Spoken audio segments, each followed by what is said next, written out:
Hey guys, welcome back to Visit Tech Trip. In this video, I will show you how to roll back a driver to a previous version in Windows 11.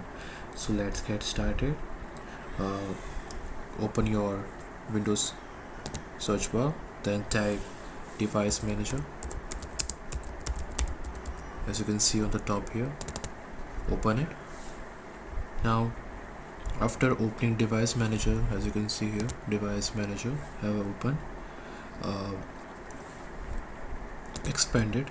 Now if it's a display issue, click to display adapters. As you can see here, display adapters. If it's a sound issue, open sound, video and game controller. I will show you here sound, video and game controller. And if it's a network issue, check network adapter. So where it is, network adapter. Okay, as you can see, a network adapter. Now how to roll back the driver. Now click on the driver tab and look for the rollback driver button. As you can see here, this disk driver.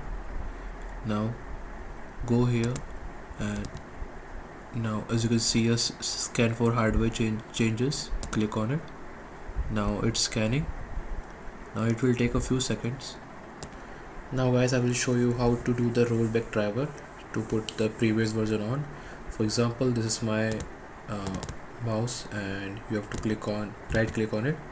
Now go to properties. Now you can see here the driver tab on the top here. You have to tap on it.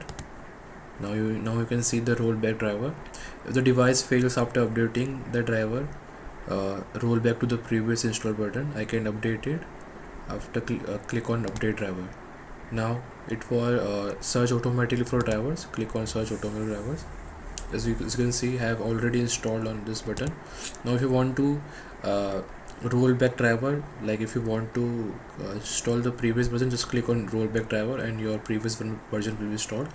And that's it guys. Now you know how to use rollback driver option on any essential components such as a display, disk, sound and gaming drivers. Now guys, don't forget to like and subscribe my channel. I hope you like it, and thanks for watching.